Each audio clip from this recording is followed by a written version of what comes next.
All right, and welcome to this midweek podcast. Currently, I'm joined with Joshua Cutchin. Hello. Right, Josh? There you are. And perhaps Red Pill Junkie will be joining us. We're not 100% sure. Mike is off this week. And I want to say that I finally fixed our iTunes issue. And Hooray! I am not what you would call a fan of iTunes. And this is one of those reasons. So, this is what was happening. First of all, when I initially set this up, just a little bit of explanation here. When I initially set up the site for Where Did the Road Go back in January of 2013, I had an HTML based site and I used Blogger to post the shows so that way I would have a regular RSS feed, and that's what I fed to iTunes. Thanks to John Chuter, who runs Deprogrammed Radio and airs this show and the midweeks on his very excellent radio station, he taught me how to use Joomla to program the site, and we eventually moved everything over. But what we did originally is we left the HTML site and the blogger and everything, and we built another site in a separate folder on the same domain. So when it was ready to go, there was no long downtime. We just changed the root directory to the folder, and there was the site with all the content in one place rather than using Blogger. Well, the graphic that iTunes was grabbing was on the old site. And once we changed the root directory, that was no longer accessible. Now, we did this a while ago, and no one reported any problems. And over the last year or so, people have been like, I can't download your stuff on iTunes. And most people can. Most people had no problem, but every once in a while, it would download the entire show and then error out saying this download couldn't be completed. And I now can assume that it's because it couldn't download that image. Now, why this only affected certain people, I have no idea. But that was one of the frustrating things about it. Yeah, it So, was. It even affected me. So it's not just not just the people on the other side of the mic. yeah, and did I could download it every time I tried. I never had an issue with it. Um, so it was very hard to troubleshoot because it was kind of random who it affected. So last night I was sitting there going, why does this still have old artwork? Because I changed the artwork a while ago and it had the still had the original artwork, and I said this is probably pointed somewhere else. And iTunes doesn't let you just log in and change something in your podcast. It gets everything from the RSS feed. So I use FeedBurner, and I had changed everything in FeedBurner, but I missed the section for iTunes. And this is where the problem was. So the section for iTunes was still pointed to um, that old link that doesn't work anymore. So I went in and I was just trying to fix the graphic. I wasn't even thinking about fixing the show because I didn't know what to do. I was just like, let me just at least fix this graphic. And I went in and I changed the address to the new graphic and I saved it. And it said, it's going to take a while to update to iTunes. Yeah, okay, that's fine. And as soon as it updated, apparently people were able to download it. So the whole problem was it couldn't find the graphic that no longer exists and hasn't existed in like 2 years. So thanks. I don't know why it just wouldn't, why this only affected some people, but thanks, Apple. That was a fun one to figure out. Well, I'm just glad it got figured out. I mean, I had run into my share of people, even at Fort Fest, who said that they were having sort of trouble. So it's very reassuring to know that this issue's out of the way. Yeah, and now I know how to fix it if something like that happens again. Because on to me, it seems like you should be able to just go into iTunes, click on your podcast, and edit data. Well, it's not surprising to me that this issue arose because for me, I mean, I consider myself relatively computer savvy, but iTunes has gotten less and less intuitive over the years in my experience. Yes. And like, I hop on my iPod or my computer, and I have to select that I want to search for files from that device, and it's just like, really, come on, of course that should be the default setting. I'm not a big Apple fan to begin with, and every time I have to deal with this, it just, I mean, I realize Apple and and Windows, I mean, they're just kind of preferences, really. Both are good. It's not that, but to me, I can't stand the way Apple puts things together. And even when I signed up for iTunes initially, I went through a nightmare situation where When I create a password, I don't put it into the site that's requesting the password. I open a notepad and I type out the password, and then I copy and paste it in so I know the password is right. And when I get done, I save it to an encrypted file so I have it.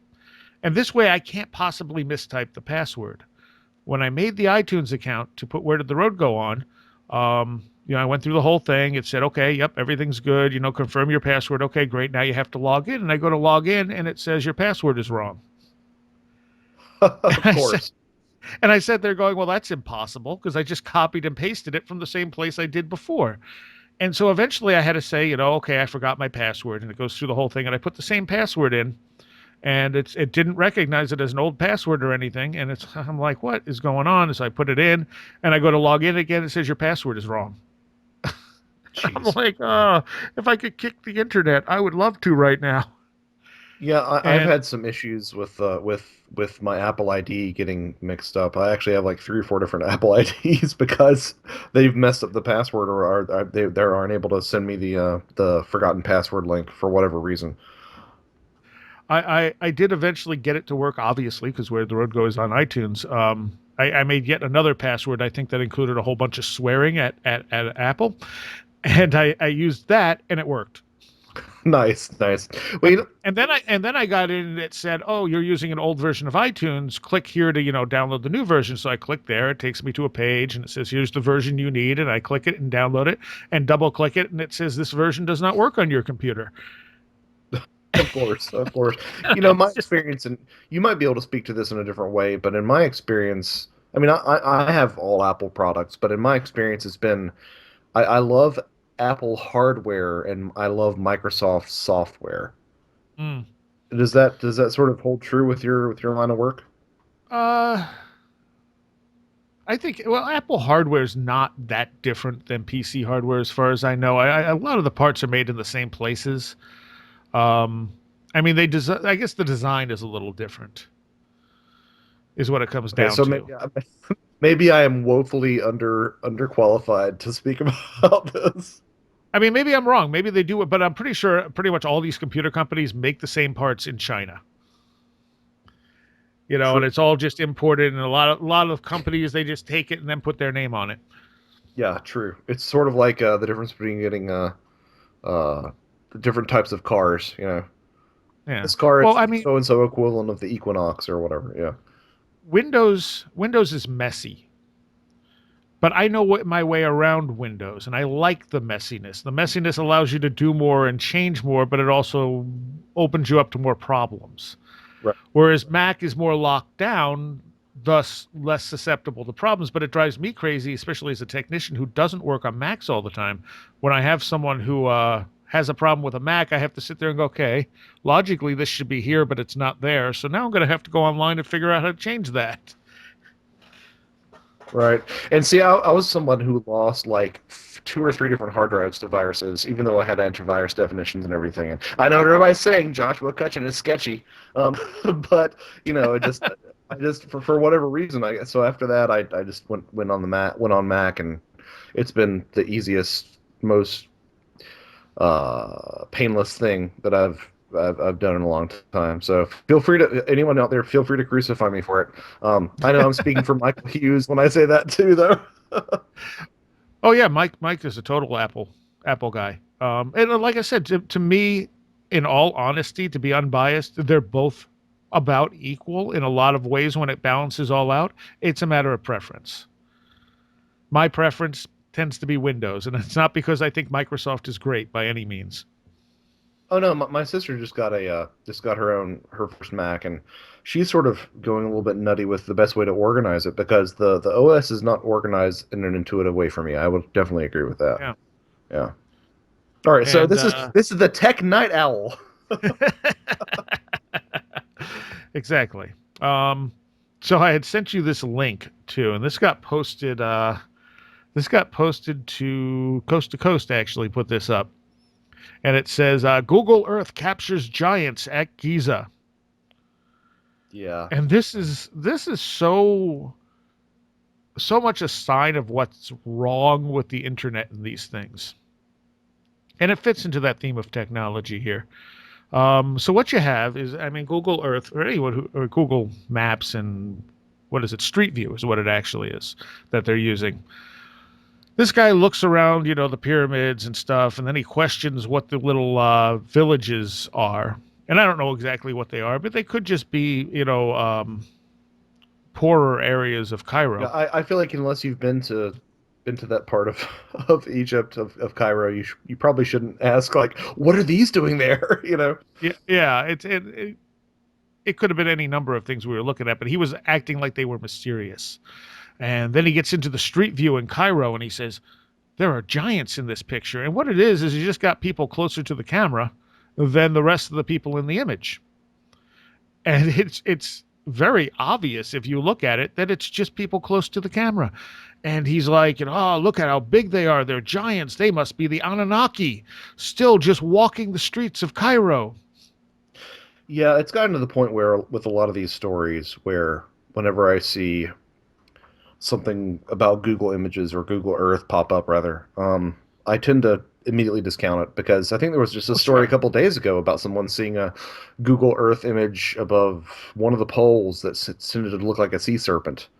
Mm-hmm. And Mm-hmm. look, guys, I'm a fan of this stuff. I think there's a lot of validity to a lot of these stories, but we're not going to get the answers from Google Earth. Um, and I mean, like, okay, on occasion um, you will find landmark-based discoveries from Google Earth. I believe Yes. there were some mounds in Eastern Europe a couple years ago that were discovered that were sort of a big Oh, deal. yeah. But you aren't going to see Nessie on Google Earth. You aren't going to see a serpent on Google Earth, and any sort of you're again these giants. Yeah, I mean it's the sort of thing where there are so many different ways to explain away what you're seeing here. And does it look sort of anomalous on first blush? Yes, it does. I mean, it totally does. But it's not something that I think you could just jump to the to this Anunnaki Yeah. conclusion. That requires a leap of faith that I'm just not willing to make. I mean, you've also got to look at when you used to take photographs, you used to have a lot better results with zooming in and resolution and whatnot. There are so many artifacts inherent in digital photography of any sort, but especially in the sort of digital photographs that you get that are placed on websites and whatnot. The loss in resolution is can do a lot to sort of fudge details, and I think you have to take Oh, that into yeah. consideration too. Well, and that's like video too. I mean, digital video, I mean, high definition video, yeah, it looks great, but realistically you're opening yourself up to glitching because it's digital, which you don't, I mean, not that you can't have analog glitches, you certainly can, but digital glitches look weirder. When you see a glitch in an analog tape or something, you can kind of tell that's the tape. When it's digital, you're going, what's happening there? Is that person changing? What's going on? Right, exactly. I mean, you can look at a very mundane. You could take a picture of me or a video of me rather from several hundred yards away, and if you zoom in enough, the pixels will make it look like I'm literally like mutating into something different because that's the way that the technology works. And this to The me seems if it's not uh if it's not just simple, perspective, forced perspective, then maybe it's, maybe it's something along those lines. And again, everybody who wants to cry me off as being a skeptic or a debunker, I'm not that guy, but this is just one of those stories that I just have to roll my eyes at. it's totally a perspective thing. I mean, you if you look at it closely, you can see the perspective that it was taken at and where these people are. They're I didn't even realize there was anything, I'm like, okay, where's the image? Oh, that's the image? Shh, I'm trying to be nice. Um there was a TV series in the UK. I'm trying to remember what it was called, but it had something with a priest, father something, and I can't remember what it is, but someone had sent me a link to this little segment where they had these toy cows on the table, and he was trying to explain to this kid, and there are cows out the window, and there are cows on the table, and he's going small, and he's pointing to the ones on the table, and he's looking out the window. He goes far away, And the kid looks at the ones on the table. He goes, "Huh?" And he's like, "Small, far away." And he's like, "But they're the same It size." wasn't And it wasn't the Vicar of Dibley, was it? I don't know. It was something like that, but it was killing me because but that's exactly what this brought to mind. It's like, okay, Oh, totally, totally. And even if you don't want to like admit to that, I see literally about 10 cars or vehicles on the street, and the idea that everybody's just going about their business while these two 12-foot guys giants. walk by Yeah. really does strain credulity for me.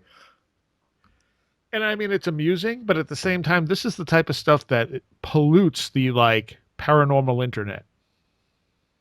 Yeah, I mean, and it's the sort of thing that when you sit down next to someone on a plane, to steal sort of a scenario from Richard Dolan, when you sit down next to someone on a plane and they ask you what you do, it's the reason that they roll their eyes. There are a lot of people doing good work out there on a folkloric basis, on a science basis, on a philosophical basis, but then you have these people who are seeing things where they just aren't there, you Yeah. know?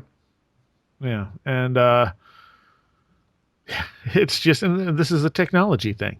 So it's appropriate to how we started the show because you didn't get this type of stuff back in the 80s because we didn't have the technology, the proliferation of all these images and these digital, Earth View and Street View and all this type of stuff. There's all kinds of weird stuff you can find on Street View that's glitches and things like that. Right, but I mean, like, the thing that you've got to realize is that if, to me, where you're going to get your real deep Fortean insights, your real deep sightings are not going to be from media because media has always been exploited by whatever this phenomena is, and not necessarily in a direct way, like the phenomena is exploiting the media, but rather to say that you look at sort of the airship wave Hmm. where there were some decent sightings, but then they sort of snowballed out of control in the media of the time, and got into goofy newspaper stories. So always, I mean, you've got to look at anything that comes out through any sort of media outlet with a grain of salt. It's really still, again, it's the individual witness that is the backbone of all sorts of unexplained phenomena, and that's what you should still concentrate on, I think. Yeah, the problem with old sightings like that though is that you can't talk to the witnesses anymore.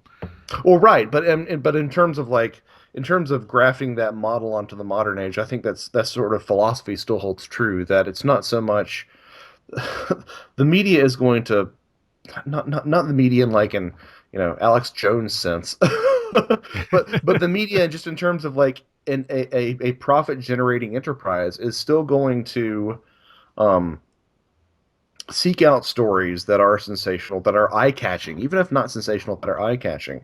And if something could be, they'll probably report it as as a possibility. But in terms of like looking at stuff in the modern day, you really have to look at the individuals and really come back around to that. Um, Especially like multiple witness sightings, not necessarily things that will get media coverage nowadays because it's I guess the Fortean version of it bleeds, it leads would be like if it's strange, that's great. That doesn't rhyme, but And what was interesting in relation to this is the when I posted the Jeff Ritzman 3-part interview there, I had a lot of people commenting, "Well, I can't believe that all these weird things happen to one person."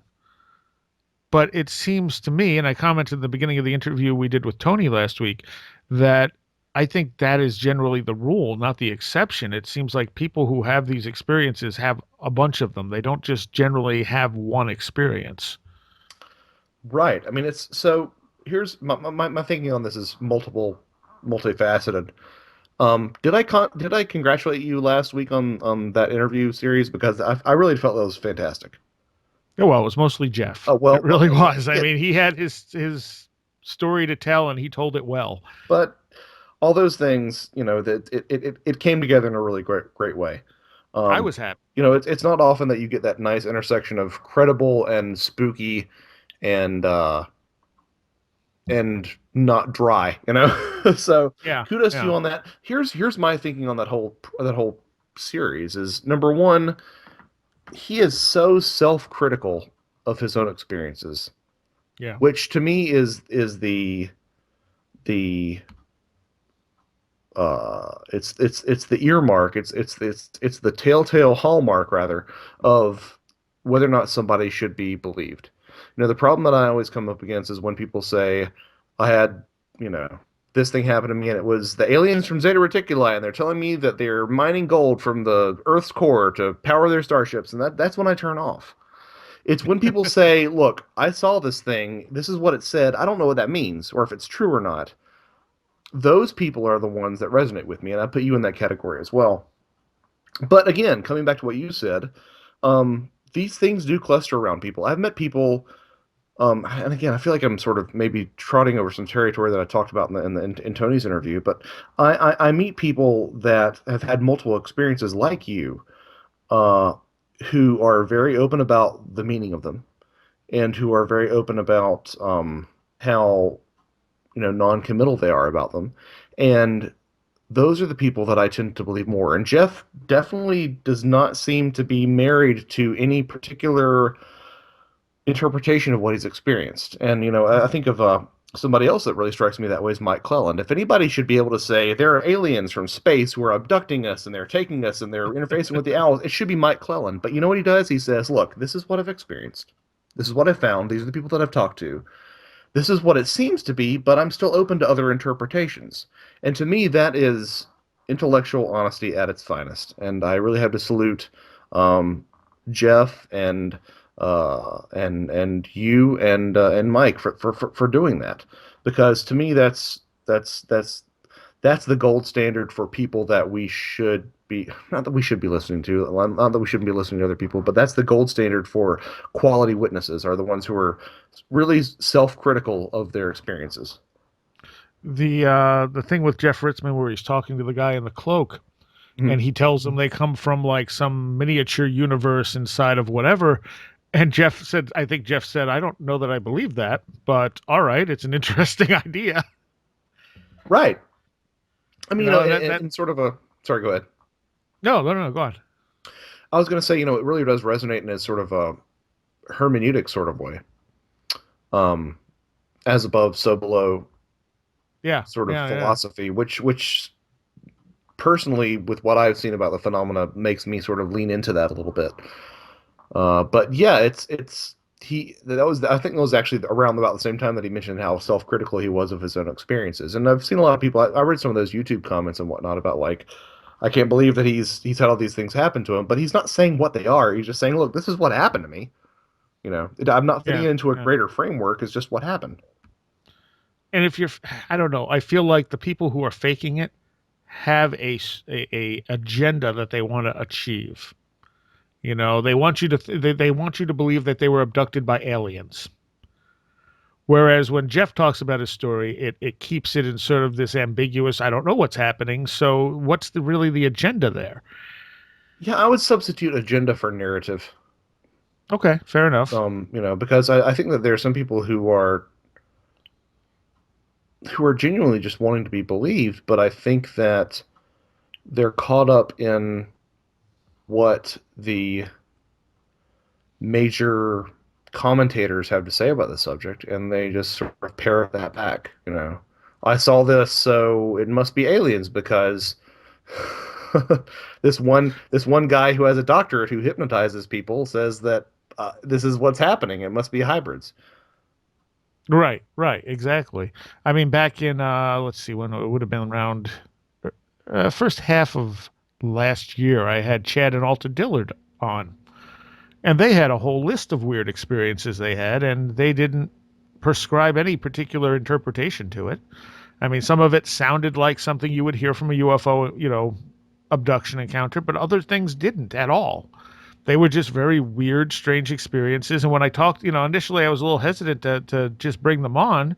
And as they told me a little more, I was like, okay, you're not pushing a narrative here. You're just talking about what you experienced, and you're not married to any idea about it. So sure, let's do Right, this. and contrast that with the Miguel and Charmaine hybrid episode, which not to bag on later guests, but there was those were two people who saw a phenomenon, had things happen to them. I genuinely believe, but Yes. they came to it with this narrative in mind. And I feel like a lot of people who are being critical of people like Jeff having poltergeist experiences and whatnot don't realize the extent to which these things cross over, to the Yeah. extent to which these things overlap. Like, newsflash, guys, it's not unheard of. In fact, it's quite common, um, for abductees to have poltergeist experiences, to have experiences of clairvoyance, to have to quote my latest blog post, to have magical experiences. It's an uncomfortable thing to admit, but it happens. It totally happens. And Um, and and near death experiencers have the same thing happen to them. right, and that's something that Miguel Red Pill Junkie wrote an excellent essay on in the Paracast newsletter one time about the Hmm. similarities between near-death experiences and an alien abduction. And in addition to Kenneth Ring, his Well, of work, course, yeah, yeah. of course. But yeah, that's something that people don't want to admit, and is the fact that this seems like an immaterial phenomena, and I think it's Yes. all tied together. And there's there's hard cryptozoology and there's soft cryptozoology. To go off on sort of a little bit of a tangent here, um, I think cryptozoology as a whole is going to be the last people to acknowledge this sort of loosey goosey, non-materialist worldview that or reality that we're living in. But there's hard cryptozoology that's like we haven't discovered this or that. Then there's this sort of what I would like to call the more soft cryptozoology, which is you know the people who brush over reports of Bigfoot disappearing, or the people um, who want to think that the chupacabra is a flesh and blood creature, the Puerto Rican chupacabra at least, even though it exhibits characteristics that are much more in line with alien phenomena. And I feel like we're moving towards this. We're moving toward the phenomena, whatever it is as a whole, is pushing us towards two conclusions. One of which is it's all part of the same thing, or it's all using similar methods. A, and B, that it's much more tied in with undermining the materials paradigm that we're in. Sorry, everybody. This is the kick that I've been on. My last blog post was about this, so I've been thinking about it quite a bit.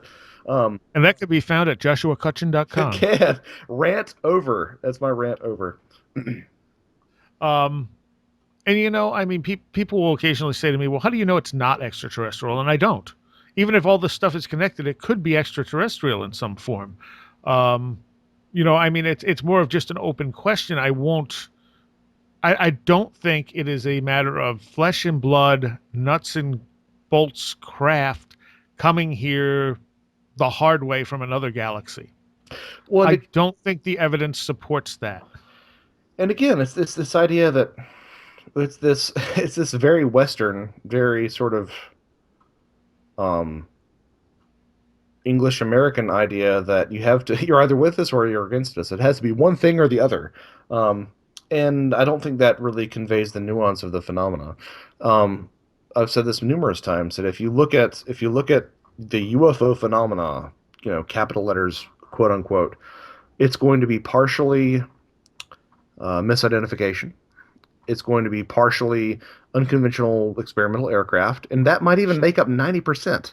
Yeah. Um, and it might be that 10% of legitimate nuts and bolts spacecraft. That's fine, but there's a substantial chunk that is something to do with consciousness.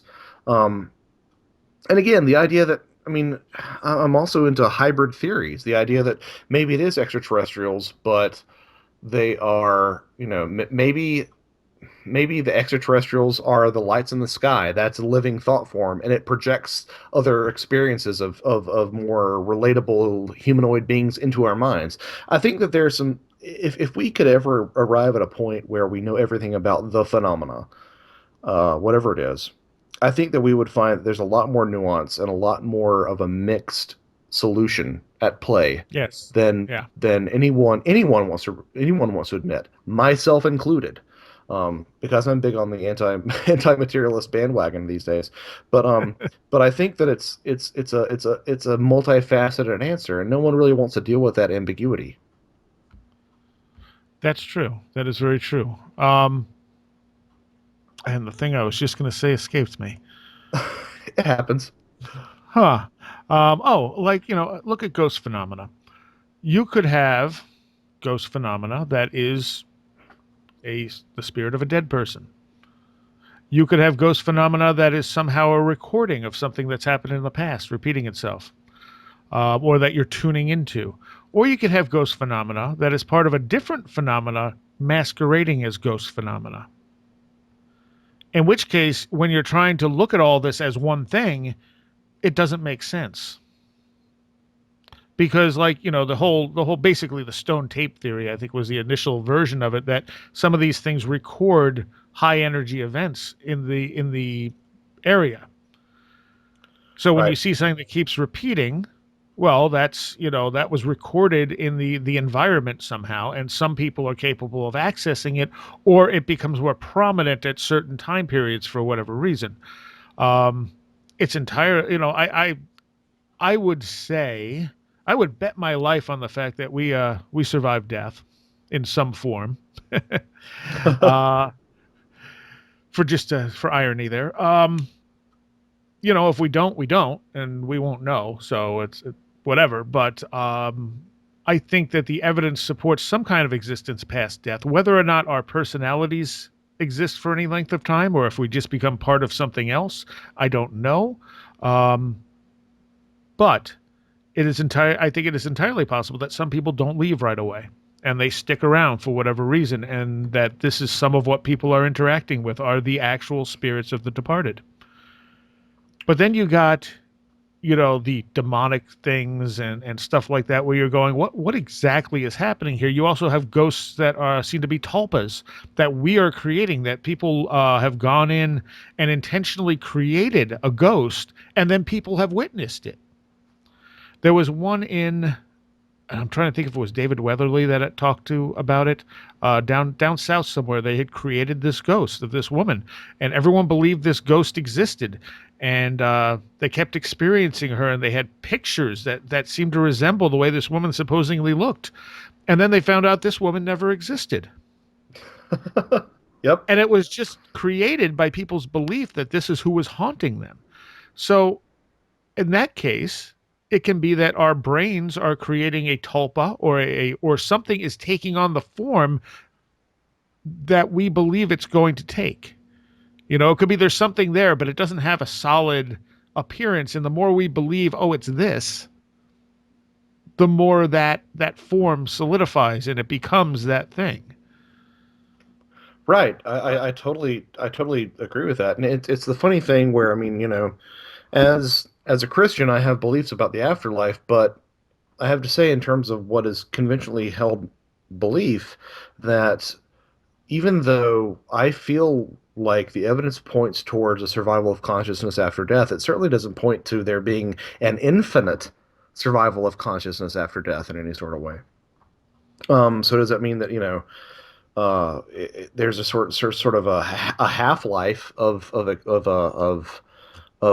the survival of consciousness after death in the form of a haunting, or if there is like sort of a reverse half life, like the longer someone's been gone, the more likely they are to haunt, which sort of Yeah, seems like what you true. see. Um, but it's also interesting to me that ghost slash spirit, because I'm more comfortable nowadays saying spirit research as opposed to ghost research, because ghost has so much baggage about the souls of the Fair dead. So enough. spirit research has been very much on the bandwagon for a long time about residual hauntings versus intelligent hauntings and that sort of thing. And I feel like ufology and cryptozoology, to a certain point, have to adopt a similar model, not saying that everything about the phenomena is this one thing.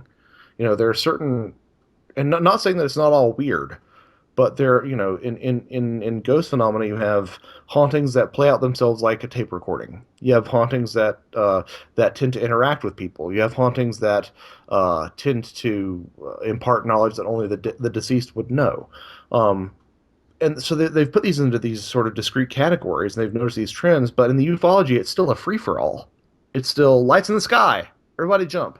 For the most part, the circles that I like to travel in don't necessarily think that way, but for the most part, it's either aliens or nothing, and that's not that's not the way it should be. Right. And similarly, cryptozoology, Bigfoot, or I keep on going back to Bigfoot because he's the crypto darling, but like everybody wants it to be undiscovered animals, which again, um, I think there's a lot to that. I mean, I'm reading this book right now called A Manifestation of Monsters by Carl Schuker. It's fantastic. Ah, yes. It is great. It is a deep cut um crypto fiends book because it gets into the boring parts of cryptozoology. Like, are there unexplained species of frog? Like, and I love it because of that. It's It's and that's out on Anomalous Books, and I'm hoping to Yes, have him on sometime soon as well. it's a great book. It's a great book. Um, but so I'm not saying that that's not part of it, but also like to say that that's everything that's going on with every unexplained strange animal, all the way through Dogman. These anthropomorphized dog beings, is a bit naive, I think. And if the spirit research community can distinguish between different types of hauntings, then the least we can do in ufology and in cryptozoology is to sort of distinguish between different aspects that might different compartments, different segments of the phenomena that sort of lend themselves to discrete categorization.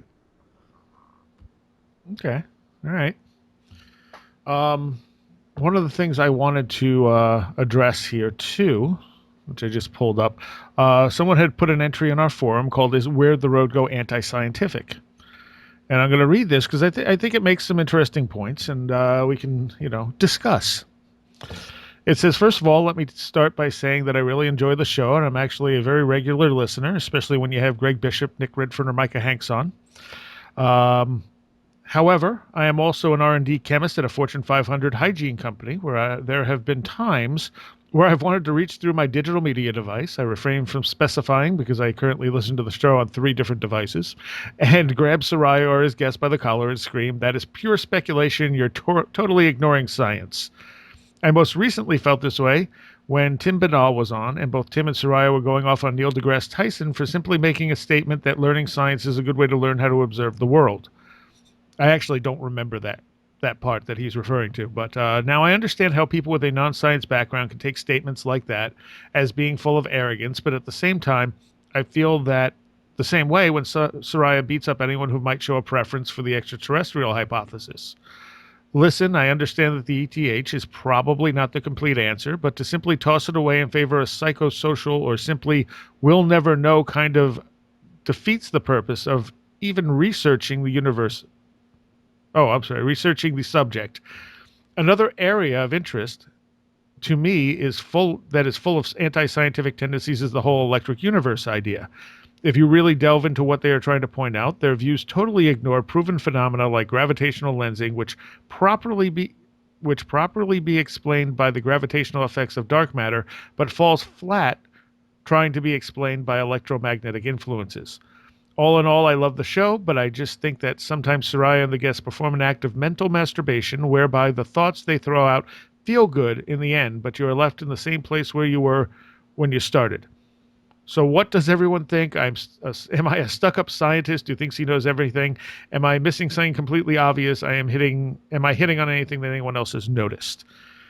So, I don't actually remember that comment in the Tim Binnall interview, and I'm kind of surprised I would say that science is not a good way of observing the universe, because I would say it I is. think that I think that the common question was a tweet that I brought up, which was deGrasse Tyson saying, "When you train your mind how to think, you inoculate yourself against those who desperately want to tell you what to think," which is still, to my mind, an incredibly ironic tweet um, from someone who is sort of leading the uh, modern, in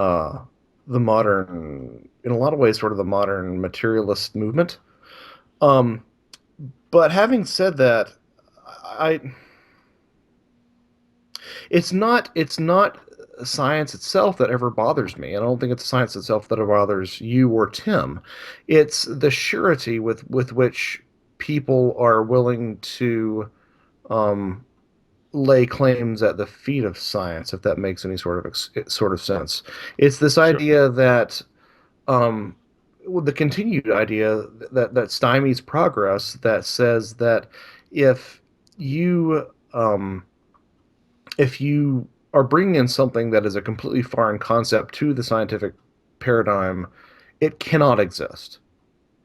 Which is something that is, I think, is rampant in a lot. I mean, you look at the sort of you look at the sort of scientific movement of the past several years in terms of even something as simple as nutrition. I mean, everyone is really tending to walk back ideas on the role that fat and cholesterol play in the roles of diets. Um, you look at every understanding that we've had, many understandings that we've had throughout time that tend to walk back similar claims. You look, back at pharmaceutical trials that are replicating only a fifth of the time. All these things tend to add up to the fact that, tend to add up to the conclusion that perhaps we are being a little bit too critical of alternative interpretations of the data. There's the whole peer review process, which has come under fire over the last few years. There was one group that took peer reviewed papers that were accepted. They changed the names on them so that they were from less reputable places, put the same paper through the same process, and it got rejected. There were others that they put really prominent names on and basically wrote gobbledygook, and they got accepted. Now, that doesn't mean the peer review process should be thrown out or anything, but it means that there is some bias to accepted ideas and to certain um, names. If you're publishing from Harvard rather than a community college, you're more likely to get your peer reviewed paper through because of where you're from or who you are. Right. And it's a natural human bias. I definitely do not consider myself anti scientific. I think science is awesome. I mean, we started this whole conversation out with technology. And I mean, that's what I do for a living is I fix computers and I design websites and I work with video and photography and audio and all this other stuff. And that's all technology and all science. And from my early days, I loved science. When I was growing up, I wanted to be a scientist. I wanted to initially be an archaeologist because I wanted to look for ancient civilizations Yep. until I found out that archaeologists don't really do that. And then I wanted to be an astronomer so I could look for aliens. And then I found out they don't really do that. Well, it's science is still literally the best tool that we have to describe existence and reality, and I totally will throw my Absolutely. weight behind that 100%. It's one of the reasons um, why I share the sentiment that Rupert Sheldrake shared when writing the foreword for Alex Tsakiris's book, Why Science is Wrong About Everything. You know, science is great for telling me about what I need, technology or, certain, aspects of physics. If I need, if my, science gave my mom a knee replacement. Thank you, science. That's great. Totally. But I think this is a nuanced thing because number one, I think that perhaps we've been too quick to assume that certain things are laws. They're more like guidelines, uh, Right. to paraphrase Pirates of the Caribbean. And I think that there is some validity to Alex's core argument in his collection of interviews in Why Science is Wrong About Everything. Because if you insert the uncertainty that scientifically proven, you know, um, psi phenomena exert in day-to-day life, then you have to sort of, everything goes out the window. And not Yeah. and not everything goes out the window in the fact that I'm going to, I can defy gravity or something, but everything goes out the window in the fact that these are more like guidelines rather than laws. The fact that these things can be influenced by factors that are outside of what we recognize. Um, and more to the point of the original poster at the forums, um, I definitely understand the sentiment that the supernatural is part of the natural and the paranormal is part of the normal. I just think it's just different ways that we have of describing these things. It's more like we're I think that we live in, for example, a we live in a paranormal world that we fit the normal into, as opposed to a normal world that we sort of graft the paranormal onto, if that Yeah. makes any sort of sense. Not saying that it's any of it's unnatural, or miraculous. I think that a lot of it is quite natural and quite in some ways mundane, more mundane than we realize.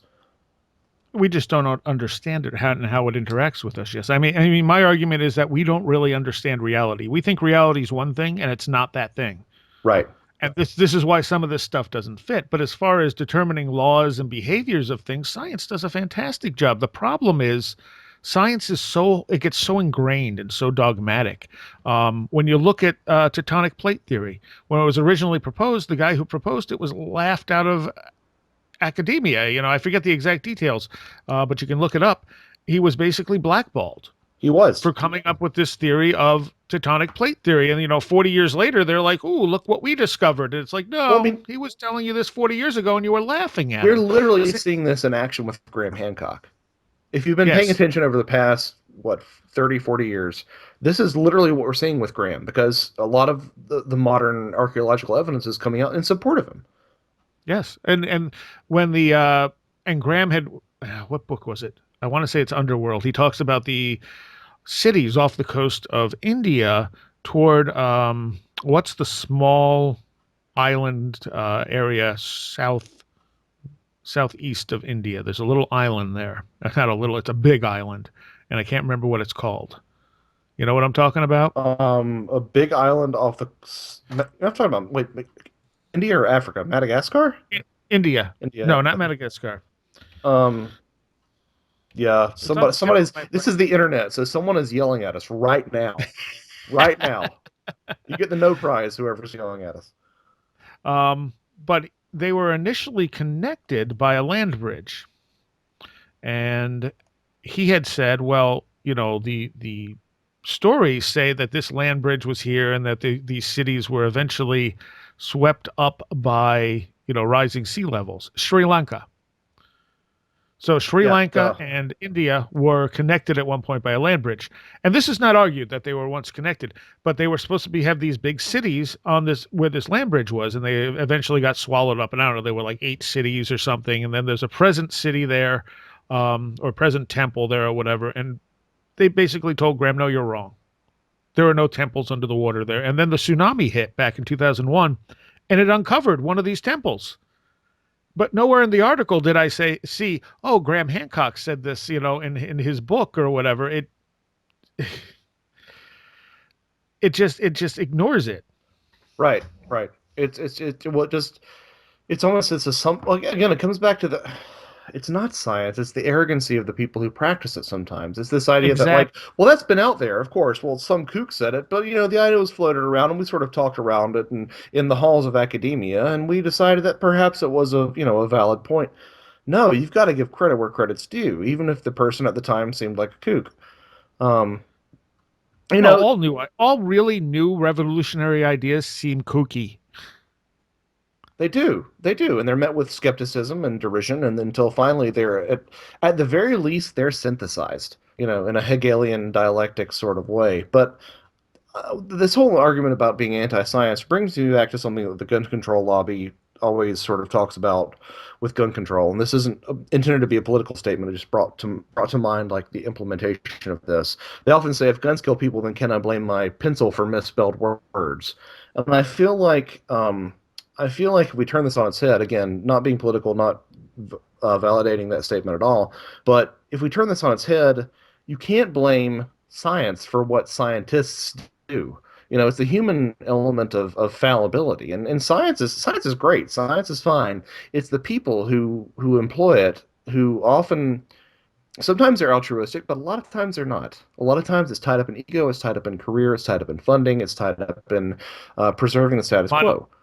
money, Yeah, money is the unfortunately. key.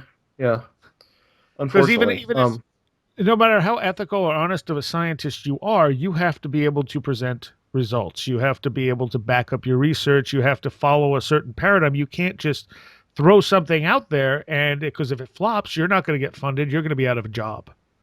Right, right. And I try to give these people grace.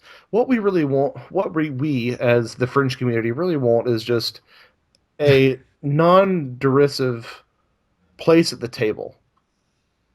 We don't want to be made. We don't want to be talked down. I mean, yes, does the burden of proof lie on us to prove some of these things?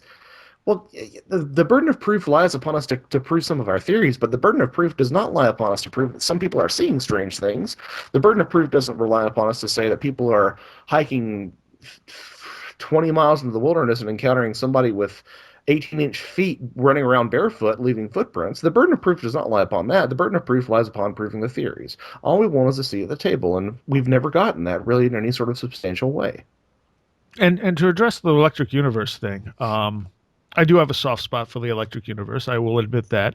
I really like the idea. I don't know that it's completely right, but I think that there is an electrical aspect that has simply been left out and ignored in in this stuff, and you're seeing it more and more come into play in mainstream science, where they're starting to acknowledge this idea that there are electromagnetic things going on.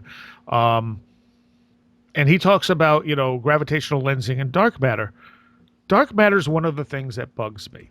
Now, if tomorrow they can come up with a scientific report proving the existence of dark matter and dark energy, I will totally accept that. But they have not done that. Dark matter is the theory that needs to be there to make everything else work, and we can't find it. It doesn't seem to be there. And um, if this was a like a pseudo theory off to the side, it would be like, well, why you even you can't prove this exists. This is nonsense. But because they need it for the mainstream theory to work, they keep looking. They keep, it has to be there. We know it's there. We just have to figure out how to find it. But until they can actually lay it at our feet and say, okay, here it is, I'm not gonna to I that's not an acceptable explanation to me. Well, no, in some ways it's working backwards from a solution, and the way that I sort of feel like about the electric universe stuff is, so take for I don't know, a movie with a bunch of twists, so like, or a big twist. Like take for example, let's say The Sixth Sense. So this is a 17-year-old movie. Spoiler alert, whatever. Um, but you can go through that movie, and that movie could have ended with, guess what? This little kid keeps on seeing dead people, and Bruce Willis is a child psychologist who's alive and is talking to the kid, and that's it. And it would have made sense. It would have made sense. But at the end, there's a reveal that Bruce Willis is one of the dead people that he sees, and it makes a lot more sense. And Yeah. that's sort of the way that I look at the electric universe stuff. Like, does it add up with the current paradigm? Of course it does. And it could be that mundane, but you have to say, hey, look, there's some outliers here that really do fit into this other idea pretty well, and don't discredit the other things that are commonly held. You have to at least acknowledge that. Yeah. And I think they explain both Mars and Venus in a very convincing way. I'd agree. Now, when they get into their whole Saturn theory, then I start to have some serious doubts. I'm not going to say, no, no, no, that's impossible, because I don't think there's anything that's quite impossible. We may not understand it completely, but I don't think they have enough to really sell me on that one yet. But when you look at the damage on Mars and they can recreate this stuff in a lab, and it's unlike most mainstream science, it's not all mathematics, it's actually physically testable. That interests me. When we landed a probe on the comet a few years back, they had on the Electric Universe page a whole list of predictions of what would happen and what they would find when they landed on the comet, and they were on. They didn't get any of them wrong. A few of them were unproven one way or the other, but they were dead on almost every one. And when you looked at the mainstream science's predictions, most of them were wrong. Well, and isn't that one of the things that we laud about the scientific method is predictability? I mean, it's Well, yes, but it also needs it to adapt to change too. right, right, and um, but I guess what I'm saying is that like a lot of what a lot of the talk that gets perceived of on podcasts such as this one as being anti-science isn't anti-science. In fact, I think it extremely pro science in a lot of ways because it really is holding to the ideals of questioning. It's really trying to be fair and balanced about fair and balanced. It's a loaded phrase. It's trying to be balanced um about which viewpoint or which where the evidence really takes us without sort of having to adhere to something else. And in a lot of ways, in that particular example, the electric universe model was able to be more predictive than current mainstream thought. Not that either one is more scientific than the other. I think that both ideas are scientific. It's just that one was a little bit more predictive, so therefore I think maybe it should be given a little bit more credence.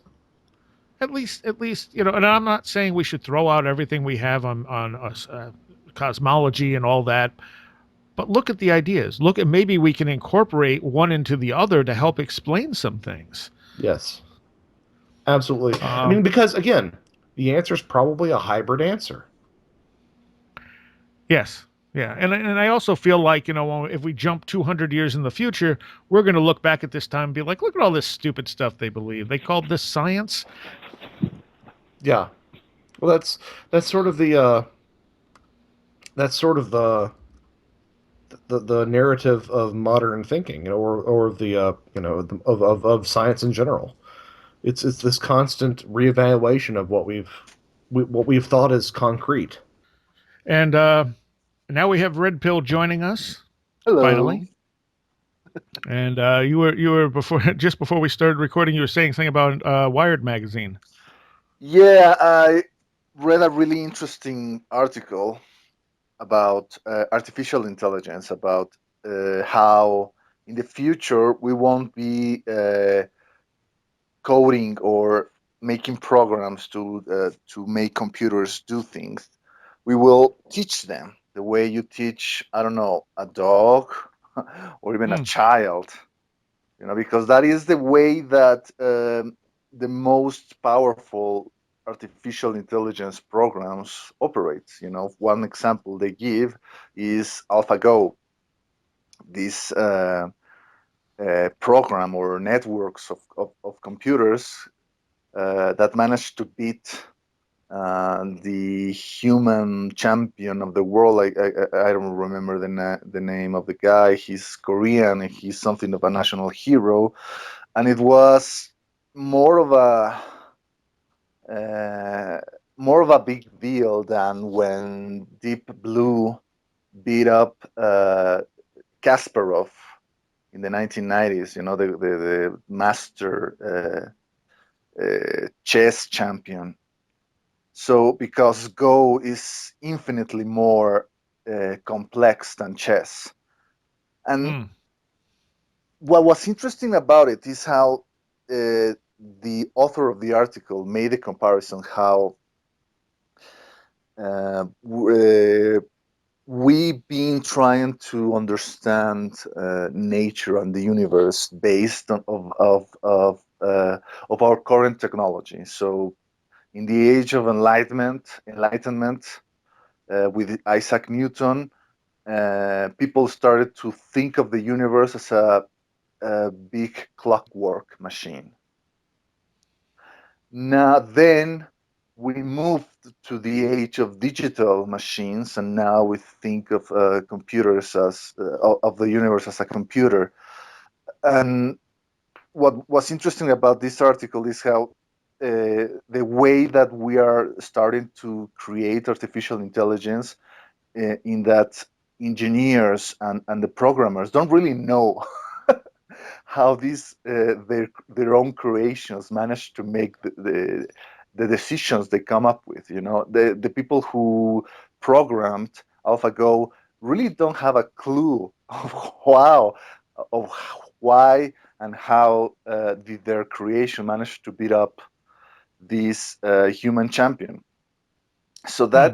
that is kind of a big deal. How in a way this could be considered the end of the age of enlightenment, the end of the age in which we thought that rationalism alone could explain reality. We thought that maybe if we manage to learn enough about the world, we could, come up with really basic set of principles, logical principles that could explain everything. But now it seems that uh, artificial intelligence will be solved or will be created in a very non-rational way, or ways, or maybe another way of saying it is that these machines will operate in ways that human rationality will not be able to understand it. And if we don't understand our own creations, what does that say about our attempts to try to understand the whole universe? Huh. Well, you know what I'm thinking of? I'm thinking of that last night at Paramania. Red. Mm. Mm. And what happened? Oh, what didn't happen? Well, uh, Are you two married and you didn't tell anyone? Well, what stays in Dallas? What happens in Dallas stays in Dallas. so exactly. Well, the thing is that we managed to meet a guy who was really interesting and kind of intimidating, because he was so smart, and the guy uh, was also heavily involved with artificial intelligence, and he was trying to explain to us in as much of a layman term as he could manage the things that he did with his programs, and how he created these artificial intelligence algorithms in order to satisfy the demands of his clients. Hmm. Okay. Yeah, yeah. It's it's definitely the way that things are going. Like I think that it's going in this sort of direction, and it's a little bit more than a little bit frightening because once you start like training code to think, then it seems like a really good recipe for it to get out of your hands.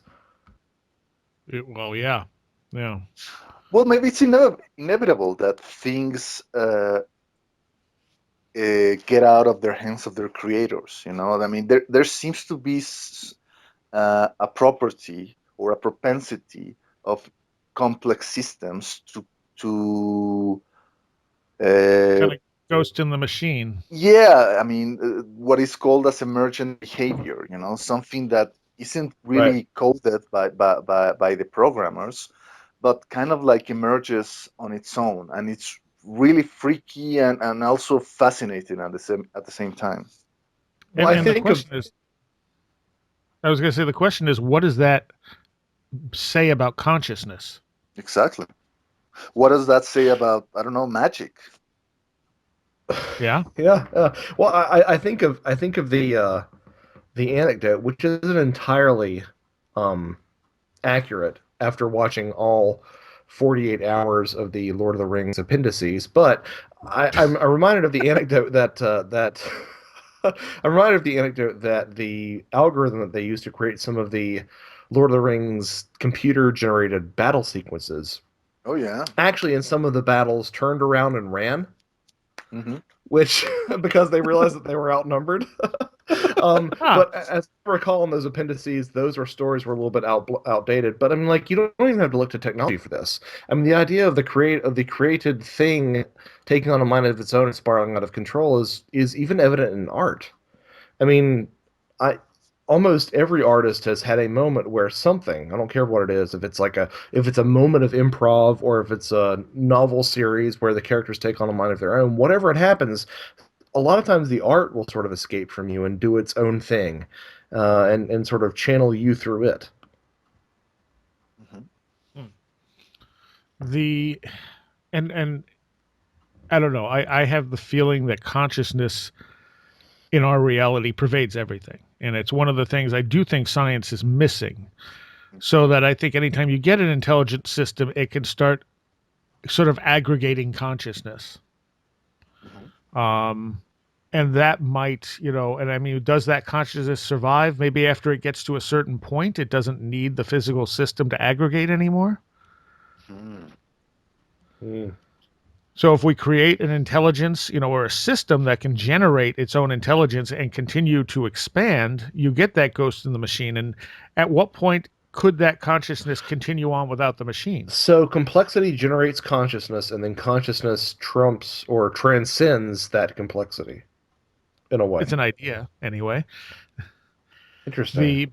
Because you do have the emergent idea of consciousness that the system gets complex enough, you get the illusion of consciousness. Hmm. However, that does not explain telepathy. It doesn't explain out of body experiences or near death experiences. As much as materialist scientists like to try and pretend they can, the explanations fall flat. Hmm. And there's more than enough evidence that we have scientific evidence that we have precognition at very least.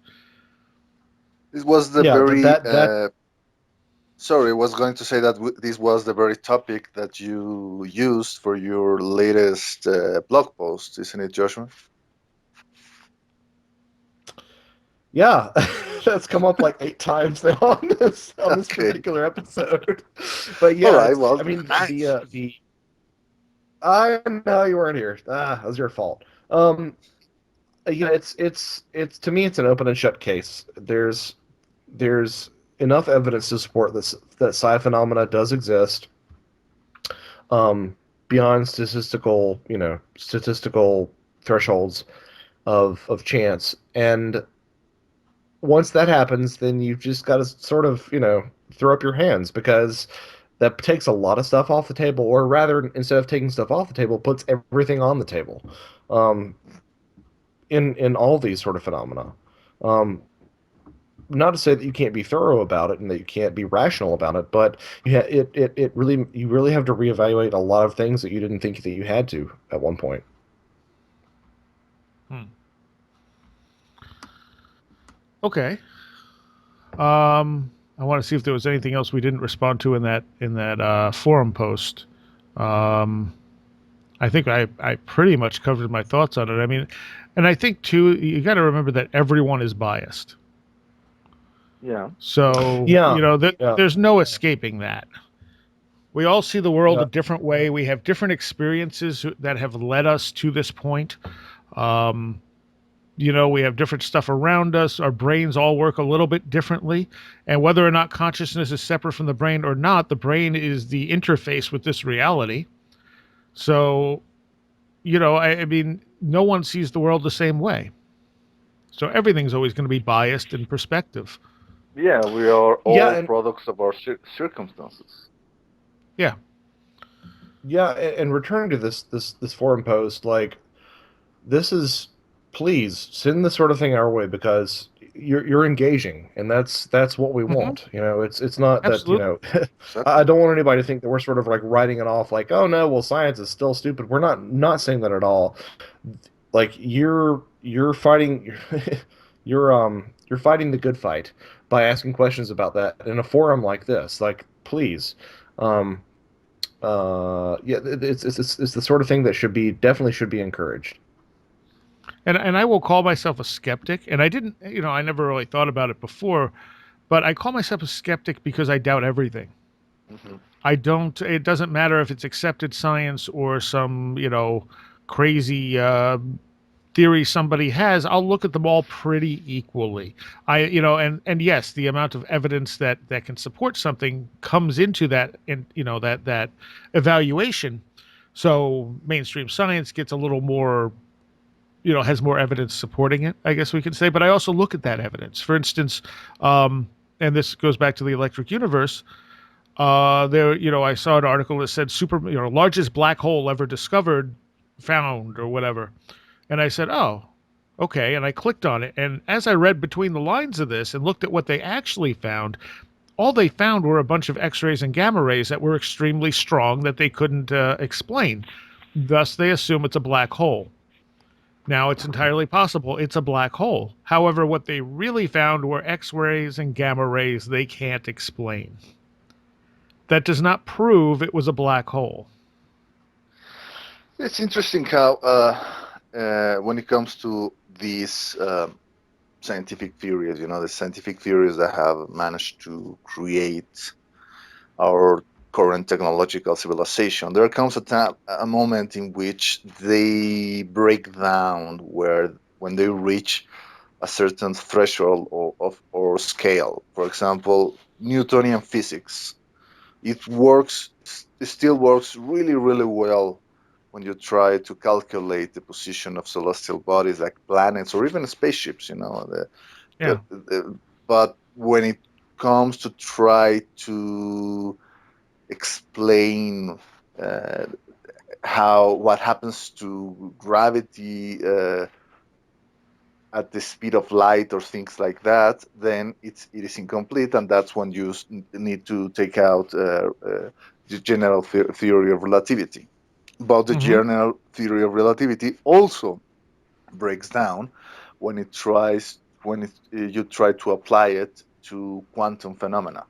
And quantum Yes. phenomena breaks down when you're trying to take it to the next level, and that's when they're trying to come up with alternatives like string theory, which is a really elegant theory mathematically, but it hasn't been proven, by observation yet.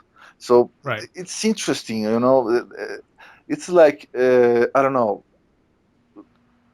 science becomes something of a toolbox, and whenever you're trying to solve a certain problem, oh well, you take out a certain tool from the toolbox and then you solve the problem. But we haven't really managed to come up with the what we will call the Swiss knife of theories, the one size fits all. And I think you're right. You guys are right. I also consider that the missing piece in order to create the Swiss knife is consciousness. And I think that uh, only a handful of scientists are brave enough, or at least curious enough, in order to try to reach this side of the argument that used to be only the provenance of mystics, of gurus and Buddhist monks. We also have to acknowledge, though, too, that there is a difference between media science and actual science. Yeah, The correct. media will take a scientific discovery and break it down into a simplest form and present it as if it's fact when the scientists behind it are sitting there going, we never said that was a fact. But Exactly. they have to make it black and white for the people they're reporting it to. And the meme gets perpetuated. Right, exactly. Sure, and maybe some scientists won't mind the hyperbole that is brought up by mainstream media and popular science magazines, if that gets him to, if that gets more funding for their research. Yeah, exactly. So I would say that we're not actually anti-scientific at all. I don't feel that I'm anti-scientific. Of course, most people don't feel they're anti-scientific unless they outwardly hate science for some reason. Um, I think I want to look at all sides of it, and I completely appreciate everything science has given us and all the technology has given us and the amazing things we can do with what we do understand about the universe. I just don't think it's I think we're limiting ourselves. And but at the same time, call us out. Like call everybody out. Call Absolutely. everyone out for everything. Keep it up because Mhm. And that if anyone wants to respond, they can go to the forum. yeah. You know, because at the end of the day, there really is no quote unquote science as independent, self-sufficient entity, right? There Right. is there is no science. There are scientists. There's people who try to apply something called the scientific method, and like you said, those people are also not without their certain bias. There's certain way to look at things. There's certain way to try to look at the world. So that's the problem. We are always trying to reach this perfect or unreachable state of pure objectivity. And I think that is something of a mirage. I mean, even quantum theory has demonstrated that there cannot be perfect objectivity. The moment that you look into a problem, or even if you look into a certain experiment, the very act of observing it is already changing it. Yeah. So you cannot be a completely independent observer that is completely outside of what you are observing.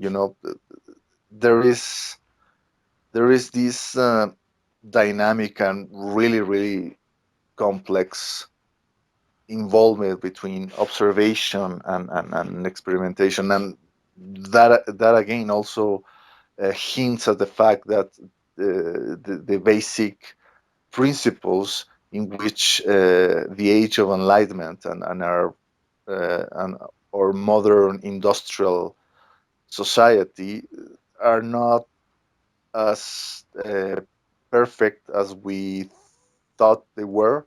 Once again, it's a matter of we have reached a certain threshold in which our tool no longer serves the purpose that was intended to. That's a great way to put it. And Yes. um, I'm sort of at a loss to follow that up. But to me, in a little bit more metaphorical terms, science is a box of it's a tool. It's as you said, it's a toolbox. Mm-hmm. But science right now is in the hands of auto mechanics, and it's like they're ignoring that avionics exists at all. Nice. And it's the same thing, but they're just the same thing, same box of tools, but it's a different philosophy. It's using the same means to a different end that they're just not acknowledging. And I would like to see some acknowledgement of that. Okay. All right. And like I said, people can post whatever they want in our forum, start up a conversation, whatever. It's right on wheretotheroadgo.com. And I'm always interested to know what people think, the experiences people have had. Um, and yes, if you want to call us out on something, please do. If we feel it's fair, we'll address it. That's not an encouragement just to go on there and be a jerk either. The word Sure. hate forums. Jump on the hate forums.